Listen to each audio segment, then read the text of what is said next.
الحمد للہ رب العالمین والصلاة والسلام علی محمد الامین اعوذ باللہ من الشیطان الرجیم بسم اللہ الرحمن الرحیم۔ خواتین و حضرات، ہم سورہ کہف کی آیت 22 سے درس کی ابتدا کر رہے ہیں۔ اصحاب کہف کا قصہ پایۂ تکمیل کو پہنچ گیا۔ قرآن مجید نے جب بھی کوئی تاریخی واقعہ بیان کیا ہے اس سے کسی نہ کسی چیز پر استدلال کیا ہے۔ لوگوں کے لیے عبرت کا کیا پہلو ہے، کس چیز سے وہ سبق حاصل کر سکتے ہیں۔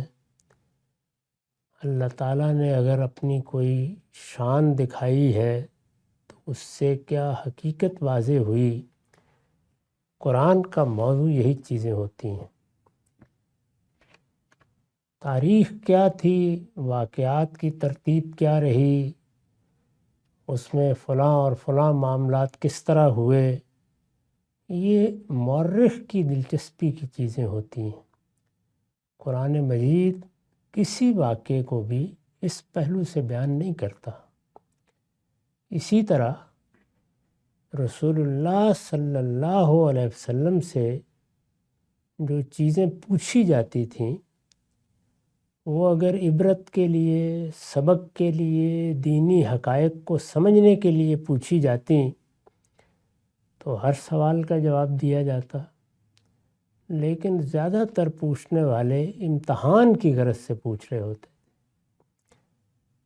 رسول اللہ صلی اللہ علیہ وسلم کا چونکہ کوئی علمی پس منظر نہیں تھا، مشرکین عرب اہل کتاب کی روایات سے بھی زیادہ واقف نہیں تھے، اس لیے وہ یہ خیال کرتے تھے کہ انہوں نے اگر پیغمبر ہونے کا دعویٰ کیا ہے تو ان سے اس طرح کے واقعات پوچھے جائیں یا ایسی چیزوں کے بارے میں سوال کیا جائے جن کو جاننا عام آدمی کے لیے ممکن نہیں ہے۔ اس طرح واضح ہو جائے گا کہ یہ اللہ کے پیغمبر ہیں یا نہیں ہیں۔ ہمارے اس زمانے میں بھی لوگ سائنسی حقائق، تاریخی واقعات، اسی طرح سے سیاست، معیشت، معاشرت کے مسائل لے کر قرآن کی طرف رجوع کرتے ہیں۔ ان میں سے کوئی چیز بھی قرآن مجید کی دلچسپی کی چیز نہیں ہے۔ اللہ تعالیٰ نے پیغمبروں کو جس مقصد سے مبعوث کیا وہ انذار و بشارت ہے، یعنی لوگوں کو اس دنیا کی زندگی سے اوپر اٹھ کر آگے کی زندگی کو دیکھنے اور سمجھنے کے لیے آمادہ کیا جائے۔ یہ بنیادی کام ہے۔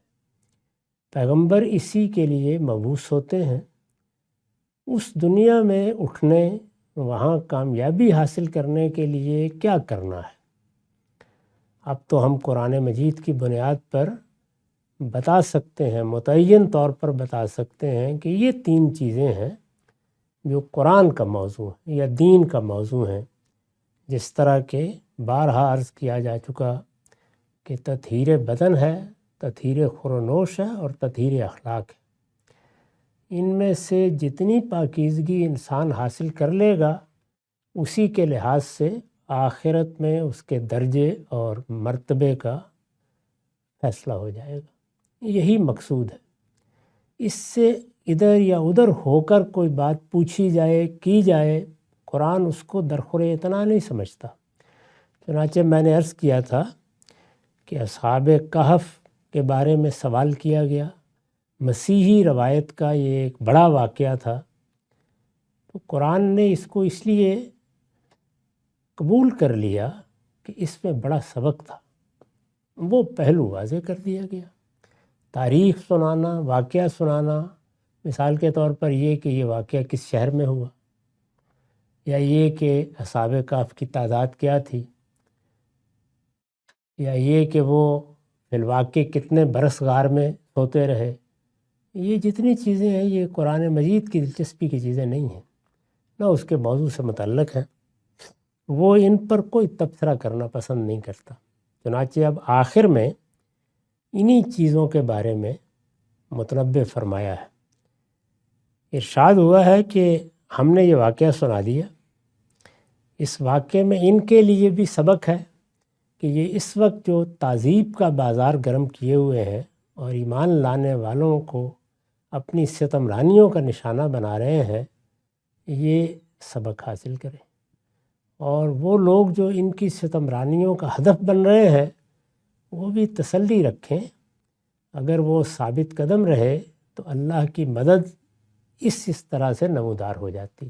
تو دونوں کے لیے جو سبق تھا اس کو بیان کر دیا اور اصل دعوت بھی واضح کر دی، جس طرح کہ آخر میں پھر یاد دہانی کرا دی جائے گی کہ اللہ کے سوا کوئی معبود نہیں ہے، اللہ کے سوا کوئی خالق نہیں ہے، اللہ کے سوا کوئی اس عالم کے نظم میں ادنا درجے میں بھی کوئی اختیار نہیں رکھتا۔ جو اصل توحید ہے اسلام کی دعوت میں، جس کو بنیادی اور مرکزی حیثیت حاصل ہے، وہ واضح کر دی۔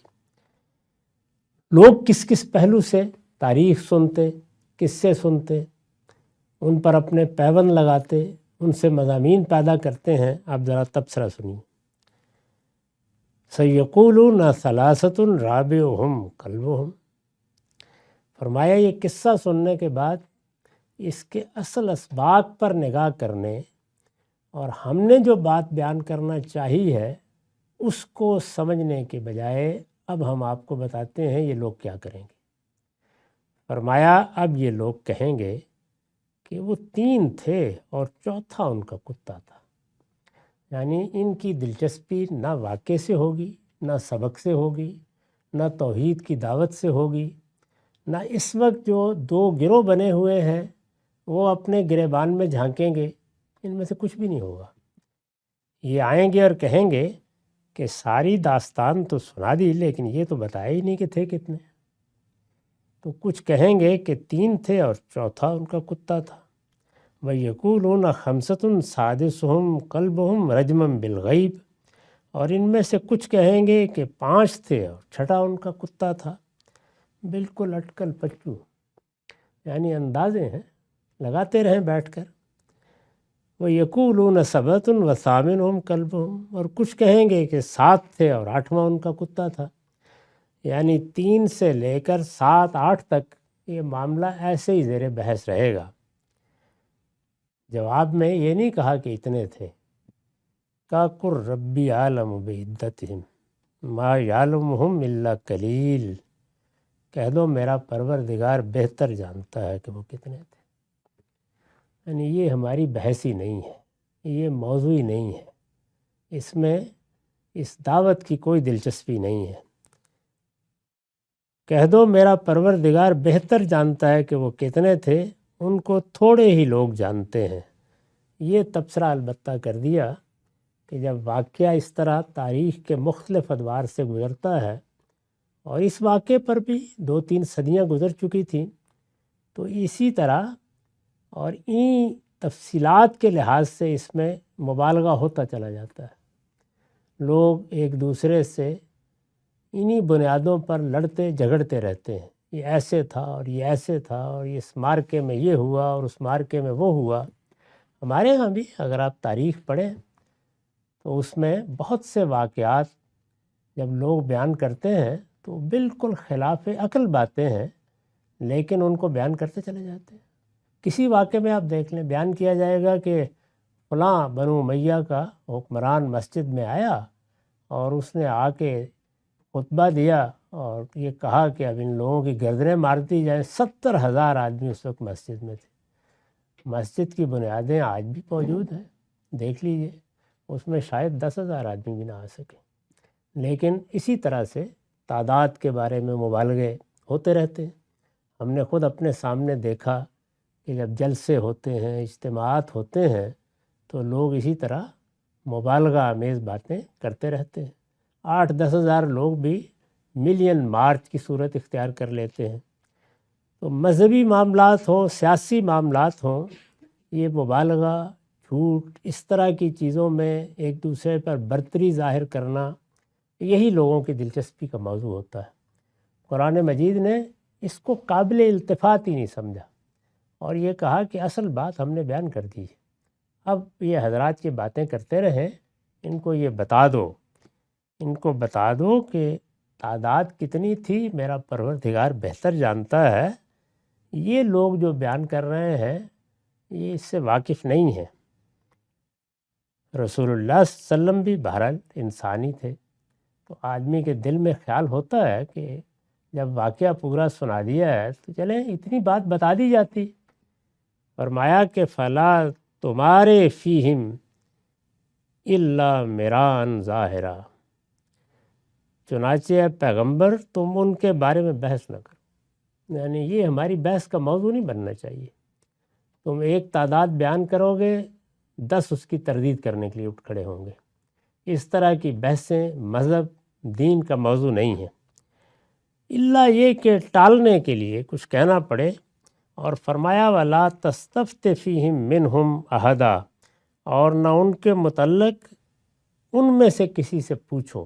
یہ بحث کا، گفتگو کا موضوع ہی نہیں بننا چاہیے کہ ان کی تعداد کیا تھی۔ یہ قرآن مجید نے ایک تبصرہ کیا، یعنی واقعہ سنا دینے کے بعد یہ بتایا کہ یہ قرآن مجید کے موضوع کی چیزیں نہیں ہیں۔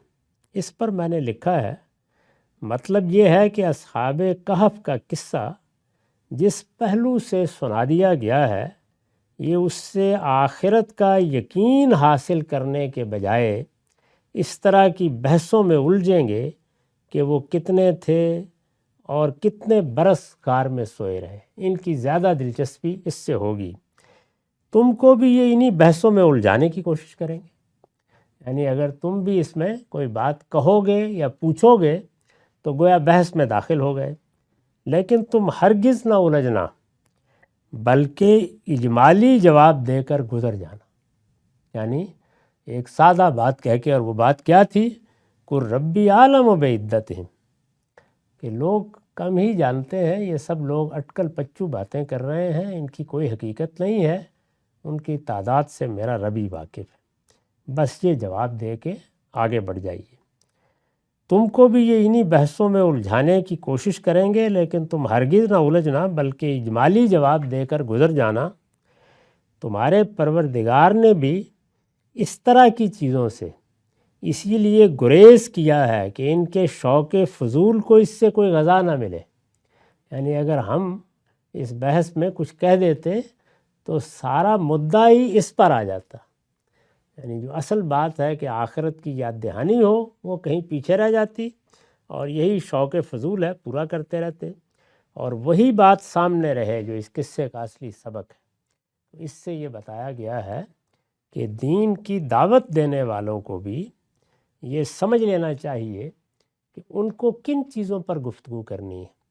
دین کے بنیادی حقائق، ان کا استدلال، ان کے کیا اثرات و نتائج ہوتے ہیں، انسانی زندگی کس پہلو سے دین سے متعلق ہوتی ہے، اور اس نوعیت کی دوسری چیزیں، یہی دعوت کا موضوع ہونی چاہیے۔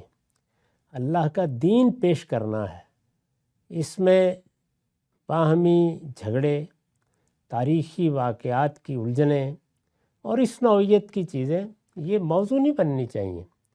ان کو اگر کسی موقع پر، جیسے قرآن نے یہاں موضوع بنایا، موضوع بنانا پڑے کسی دینی ضرورت کے تحت، تو اتنے حصے کو اور اس طرح بیان کرنا چاہیے جس سے اصل حقیقت واضح ہو جائے۔ باقی چیزوں کو اپنی دلچسپی کا کبھی موضوع نہیں بنانا چاہیے۔ دائیں سے بائیں سے لوگ سوال کریں گے، اب ذرا یہ بھی واضح کر دیجئے اور اس کی تفصیلات بھی بتا دیجئے اور فلاں فلاں واقعات پر بھی تبصرہ کر دیجئے۔ اس سے ظاہر ہے کہ اصل بات کہیں اور رہ جائے گی، اور جو پیغام دینا مقصود ہے وہ ختم ہو جائے گا۔ وہ پیغام کیا ہے؟ ظاہر ہے پیغام اللہ کے دین کے حقائق ہے، اور اگر تاریخ میں بھی کوئی چیز زیر بحث آنی ہے تو وہ چیزیں زیر بحث آنی ہیں جن سے دینی حقائق کا زندگی کے ساتھ تعلق سمجھا جا سکے۔ وہ کیسے پیدا ہوتا ہے؟ یعنی اللہ تعالیٰ نے اگر ہماری سیاست اور معیشت کے بارے میں کسی جگہ کوئی ہدایت دی ہے، ظاہر ہے یہ اصلاً دین کا موضوع نہیں ہے، تو ان کا ظہور کیسے ہوگا؟ اس میں لوگوں کو کیا مشکلات پیش آئیں گی؟ ان کو سمجھانے کے لیے آپ تاریخ کے کسی واقعے کو بیان کرتے ہیں یا اس پر تبصرہ کرتے ہیں تو یہ چیز دین کی دعوت کے دائرے کی چیز ہے۔ لیکن اگر اس سے آگے بڑھ کر ان واقعات میں یا اس طرح کی چیزوں میں الجھیں گے تو پھر اصل بات ختم ہو جائے گی۔ تو پہلی بات یہ فرمائی۔ اس کے بعد مزید دیکھیے، ظاہر ہے کہ یہ واقعہ پوچھا گیا، آگے اسی سورہ میں بیان ہوا ہے کہ ذوالقرنین کے بارے میں بھی سوالات ہوئے۔ یہ سوالات زیادہ تر اہل کتاب القاء کرتے تھے، اچھا ان سے یہ پوچھیے، ذرا معلوم کیجئے، یہ اپنے آپ کو پیغمبر کہتے ہیں۔ ان کے ہاں اگر آپ دیکھیں تو اللہ تعالیٰ کی جو کتابیں ہیں، یعنی اللہ نے جو اپنے پیغمبروں پر کتابیں نازل کیں یا صحیفے پیغمبروں پر نازل کیے گئے، بائبل کے موجودہ مجموعے میں سے اس کی فہرست دیکھ کر ان کو نکال لیجئے، وہ انتہائی مختصر چیزیں ہیں، ان میں کوئی تاریخی واقعات نہیں ہیں، ان میں اللہ تعالیٰ کی دعوت ہے، توحید ہے، اس کی شریعت ہے، دین کی حقیقت ہے۔ دانیال نبی کا آپ صحیفہ پڑھیے، حزقیل کا صحیفہ پڑھیے، یرمیہ کا صحیفہ پڑھیے، یسعیاہ کا صحیفہ پڑھیے، تورات کو پڑھ لیجئے، زبور کو پڑھ لیجئے، انجیل کو پڑھ لیجئے، سب میں آپ کو وہی دعوت ملے گی، یعنی اللہ تعالیٰ کی توحید سے تعارف کرایا جائے گا، اللہ کی شریعت بتائی جائے گی، اللہ کیا چاہتا ہے، اس کے مطالبات کیا ہیں، وہ زیر بحث آئیں گے۔ لیکن انہوں نے اپنی کتابوں کو الگ کر کے مرتب کر کے لوگوں کے ہاتھ میں نہیں پکڑایا، بلکہ اس کے ساتھ اپنی پوری تاریخ کو بھی بیان کر دیا۔ وہ تاریخ ہے جس نے کوئی 1500 صفحے کی کتاب بنا دیا ہے بائبل کو، اس میں الہامی صحائف بہت تھوڑی تعداد میں ہیں، ان کی ضخامت کچھ بھی نہیں ہے، لیکن ابتدا سے لے کے انتہا تک پوری تاریخ انہوں نے بیان کی ہے، یعنی آدم علیہ السلام سے لے کے بیان کرنا شروع کیے، جیسے کہ ہمارے ہاں پرانا طریقہ رہا ہے۔ ہمارے ہاں کی جو تاریخی کتابیں ہیں جیسے البدایہ والنہایہ ہے یا الکامل ہے یا ابن خلدون کی تاریخ ہے، وہ بھی ایسے ہی شروع ہوتی ہیں۔ تو وہ پوری تاریخ انہوں نے بیان کی ہے، پھر اپنے خاندان کے ساتھ۔ وہ تاریخ اپنی جگہ بڑی قیمتی چیز ہے، اس کو تاریخ کی حیثیت سے ضرور بیان کرنا چاہیے، لیکن جس وقت آپ اس کو مذہبی صحائف کے ساتھ مخلوط کر دیتے ہیں تو اس سے بڑی خرابی پیدا ہوتی ہے۔ چنانچہ یہ دیکھیے کہ اسی تاریخ کی بعض چیزیں ہیں جو ہمارے ہاں لوگ نکالتے ہیں اور نکال کر اپنے مناظروں میں بیان کرتے ہیں کہ یہ ذرا دیکھ لیجئے اس کو، یہ کیسی بات انہوں نے اپنی الہامی کتابوں میں رکھ دی ہے۔ وہ الہامی کتابیں ہیں ہی نہیں ہیں، اس طرح کی تحریفات وہاں سرے سے ہوئی نہیں، وہ چیزیں تاریخ کے حصے کی ہیں، وہی زیر بحث رہتی ہیں۔ یعنی اگر حضرت اسحاق کا نام اسماعیل کی طرح داخل کیا گیا ہے تو تورات میں نہیں داخل کیا گیا، اس تاریخ میں ہے جو انہوں نے بیان کی ہے۔ یا سیدنا لوط کے بارے میں ایک بیہودہ روایت بیان ہوئی ہے، یا اسی طرح سیدنا داؤد کے بارے میں بعض واقعات بیان ہوئے، وہ سب تاریخ ہے، ایسے ہی جیسے ہمارے ہاں کی تاریخ ہے، کیونکہ اس کو اکٹھا کر دیا گیا ہے ایک ہی جگہ۔ تو ہمارے ہاں بھی عام طور پر لوگ یہی خیال کرتے ہیں کہ یہ ہم بائبل مقدس کی تلاوت کر رہے ہیں۔ تو بائبل مقدس میں وہ حصہ جو مقدس ہے، جو اللہ کا کلام ہے، ترجمہ ہی کی صورت میں صحیح لیکن وہ اللہ کا کلام ہے، اس کو الگ کر کے دیکھیے، اس میں وہی پیغام ہے، وہی دعوت ہے جو ہم کو قرآن مجید میں نظر آتی ہے، اس کے مباحث بھی وہی ہیں، اس کا بیان کرنے کا طریقہ بھی وہی ہے، کوئی فرق آپ کو نظر نہیں آئے گا۔ چند چیزیں ہیں جو شریعت سے متعلق اللہ تعالیٰ نے تبدیل فرمائی ہیں اور ان پر قرآن میں تبصرہ بھی کر دیا ہے۔ تو لوگوں کے پوچھنے کا مقصد بھی یہی ہوتا ہے، یعنی وہ اسی چیز کو سامنے رکھ کے پوچھتے ہیں۔ اب سوال یہ ہے کہ خود بنی اسرائیل کی تاریخ کے 10 واقعات ہیں، تو روز آ جائیں گے، اصحاب کہف کے بارے میں پوچھ لیا، ذوالقرنین کے بارے میں پوچھ لیا، آ کے پوچھیں گے اچھا جی فلاں واقعہ ذرا بتائیے، فلاں بتائیے۔ تو رسول اللہ صلی اللہ علیہ وسلم کو بھی توجہ دلائی گئی کہ جب بھی اس طرح کی بات ہو تو اللہ تعالیٰ کے سپرد کریں، ہم اگر مناسب سمجھیں گے اس واقعے پر کوئی تبصرہ کر دیں گے، اس کا کوئی وعدہ نہیں آپ کو کرنا چاہیے۔ تو آگے یہ بات بتائی، فرمایا وَلَا تَقُولُنَّ لِشَيْءٍ إِنِّي فَاعِلٌ ذَلِكَ غَدًا، اور دیکھو کسی معاملے کے لیے یہ نہ کہا کرو کہ میں کل یہ کر دوں گا۔ یعنی پیغمبر کی حیثیت سے اگر آ کے یہ لوگ ایسی بات کریں تو یہ نہیں ہے اس کا جواب کہ اچھا میں بتا دوں گا، نہیں، یہ بتانا نہ بتانا، روز امتحان کے مارکے میں کھڑے رہنا، یہ ہمارا مقصود نہیں ہے۔ ہم تو یہ دیکھیں گے کہ کوئی واقعہ ایسا ہے جس سے کوئی سبق ملتا ہے، کوئی چیز ایسی ہے جس کی وضاحت ہونی چاہیے، اس کو زیر بحث لے آئیں گے، لیکن اس طرح کے وعدے نہ کیا کرو۔ فرمایا یہ ہمیشہ ذہن میں رکھو کہ تمہیں پیغمبری کے منصب پر فائز کیا گیا ہے، اس طرح کی چیزیں بتانے، کہنے اور اس طرح کے امتحان دینے کے لیے نہیں بھیجا گیا، تم کچھ نہیں کر سکتے۔ فرمایا الا ان یشاء اللہ، ہاں اس صورت میں کہ اللہ چاہے، یعنی اللہ تعالیٰ یہ فیصلہ اپنی حکمت کے تحت کرے گا۔ یہ اس طرح نہیں ہے کہ ہمارے پیغمبر نے وعدہ کر لیا ہے اب یہ واقعہ ہم سنائیں گے۔ یہ ہو تو قرآن، اس کا نزول، اس کی دعوت، اس کا پیغام یہ کہیں دائیں پڑا رہ جائے گا اور انہی واقعات میں اور انہی الجھنوں میں یہ سارا وقت صرف ہو جائے گا۔ تو ارشاد فرمایا کہ یہ مت کہا کرو۔ اس پر میں نے لکھا ہے یعنی جب تمہارے امتحان کی غرض سے اس طرح کی باتیں پوچھی جائیں کہ اصحاب کہف کون تھے اور ان کا کیا قصہ ہے، تو اپنی طرف سے کوئی وعدہ نہ کیا کرو۔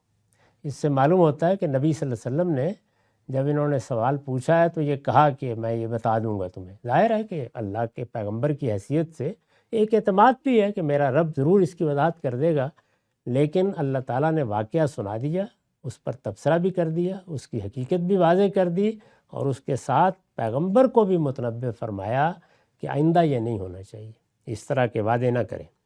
یعنی جب تمہارے امتحان کی غرض سے اس طرح کی باتیں پوچھی جائیں کہ اصحاب کہف کون تھے اور ان کا کیا قصہ ہے، تو اپنی طرف سے کوئی وعدہ نہ کیا کرو۔ یہ ممکن ہے کہ کسی سوال کے متعلق خدا کی حکمت کا تقاضا یہ ہو کہ اس کا جواب نہ دیا جائے، یا جواب دیا تو جائے مگر فوراً نہ دیا جائے۔ اس لیے وحی کے بھروسے پر کوئی غیر مشروط وعدہ نہیں کرنا چاہیے، بلکہ ہر وعدہ خدا کی مشیت کی شرط کے ساتھ کرنا چاہیے۔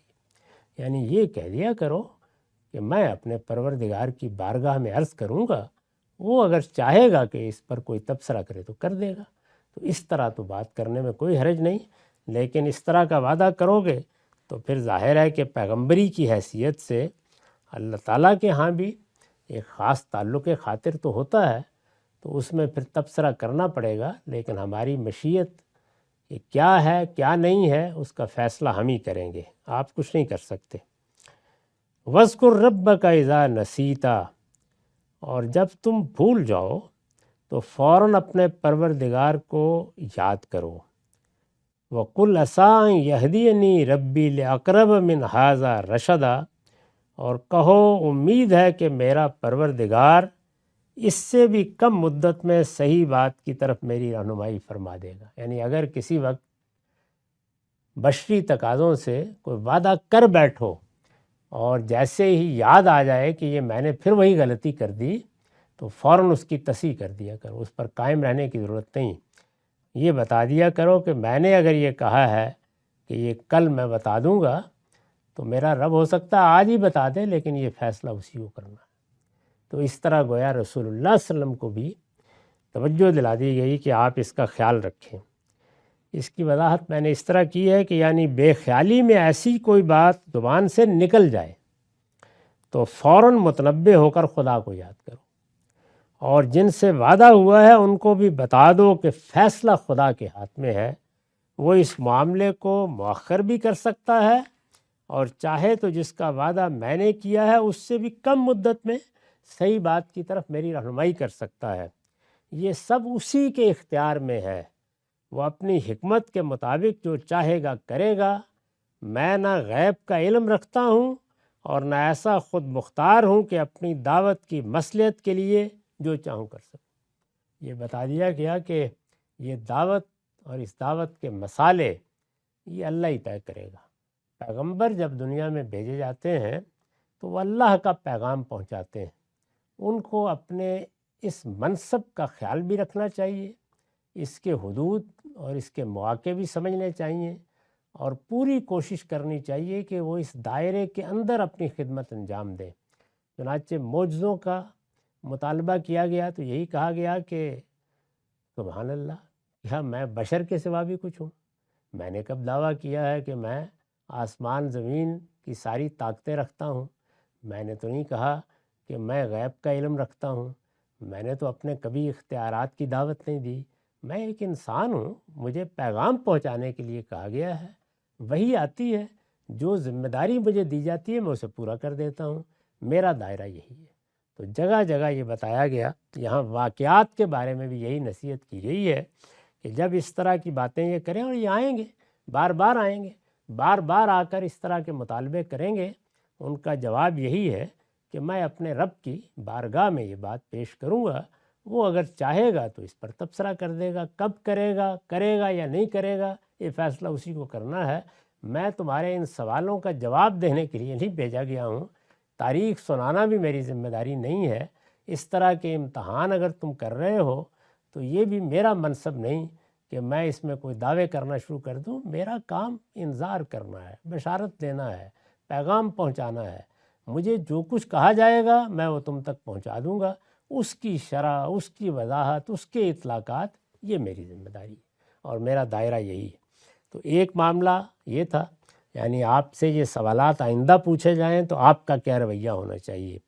ایک یہ تھا کہ سوالات بالعموم ہوں گے کیا، تعداد کتنی تھی، کتنے برس رہے، تو پہلے معاملے کو بیان کیا، اس کے بعد کہا وَلَبِثُوا فِي كَهْفِهِمْ 300 سنین، اسی طرح کہیں گے، یعنی جیسے یہ کہیں گے کہ وہ 3 تھے، چوتھا ان کا کتا تھا، 5 تھے، چھٹا ان کا کتا تھا، اسی طرح کہیں گے کہ وہ اپنے غار میں 300 سال رہے، اور وَازْدَادُوا 9 اور 9 سال اس پر مزید بھی۔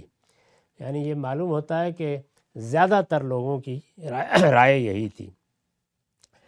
وہ اپنے غار میں 300 سال رہے اور 9 سال اس پر مزید بھی۔